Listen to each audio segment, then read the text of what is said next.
some of the lessons from my entrepreneurial journey.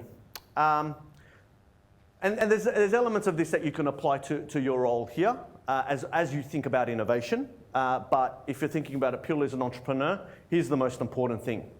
Your job is to be looking for hair on fire and checkbook out.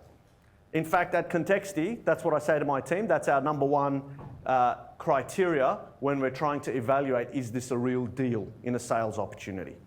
Hair on fire meaning the target customer has self-realized a pain.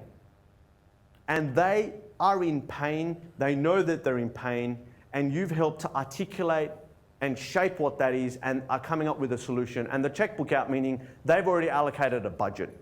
Now, if I had Optus's budget, I might play a different game. But if this is, remember, this is the suggestions for entrepreneurs, starting with no money often. You can't be educating the market necessarily about what you're doing. We're not an IBM, we're not a Optus. You've got to go in and target specific areas where people are self-realized in the problem that they're having and you're providing a solution. And often people go, I've got this great idea. And you say, that's great. Who thinks it's a great idea? Well, my mate reckons it's a great idea. And my mum thinks it's a great idea. Well, my mum thinks everything that I say is great. Well, my wife necessarily doesn't, but my mum does. And that's the problem, right? So we keep validating these things without talking to end prospects. And the idea is to go and really identify. And often I say, and they go, well, how do you really know? Because people are kind. If I come up, especially with my enthusiasm, I could pitch anything to anyone and they go, oh, that sounds great.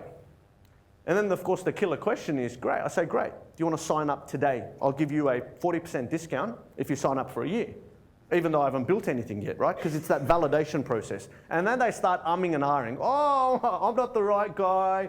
There's Dave over there and Justin over there. They hold the purse strings, blah, blah, blah. So look for people with hair on fire and checkbook out. Secondly, a great product is not enough, right? And I'll talk more about this when I talk about innovation and the system of innovation. But a great product is not enough. Often we are so focused on the thing, right? The widget, the thing. There's a guy that I interviewed, Colin Weir. He's got a company called Moroku. One of the great things that he quoted, and I've been tweeting it, he said, stop worrying about your product and your service and your things, your revenue. We've got to be focused on how to help our customers win. And I'll make reference to this later on, but I often, also talk about get to know your customer's customer, right? So back to the great product, not enough.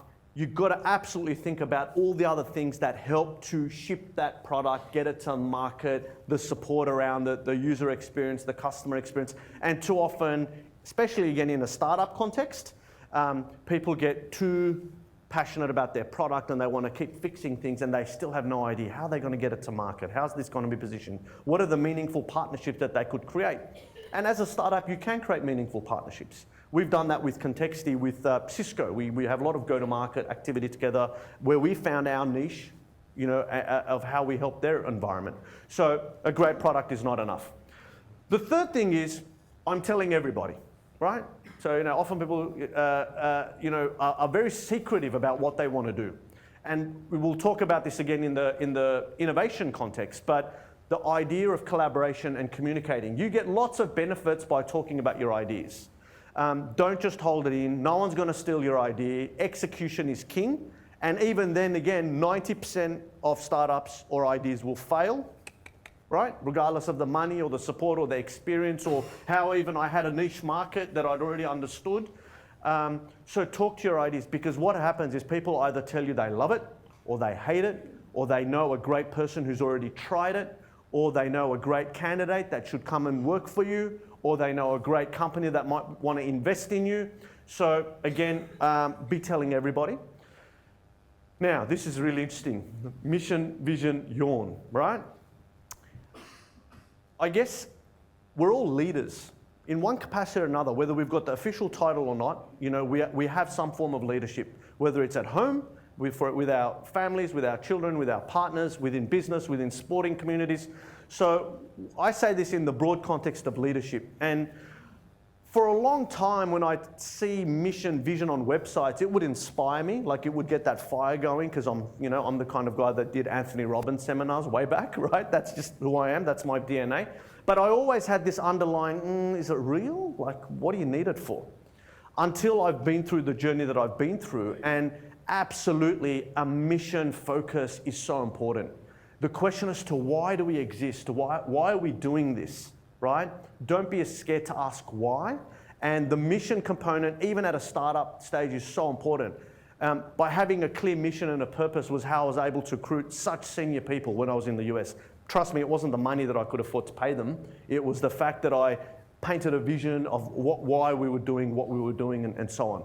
So a mission is so important. When the chips are down, and they will be when you're trying anything, whether in a startup or enterprise, if you don't have a strong mission and the purpose, it's much easier to crumble. Whereas you can always bring it back to a mission focus. If things are going wrong, that will guide you. And finally, as a startup founder, your job is to drink coffee and have big thoughts. Anyone want to guess what that is?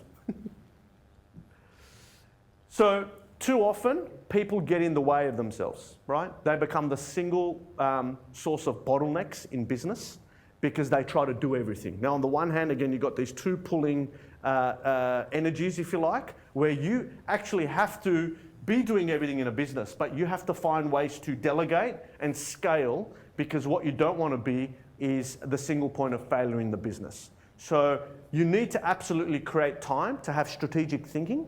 And again, whether you're in a startup or in a business leadership role, it's so important to be able to step away.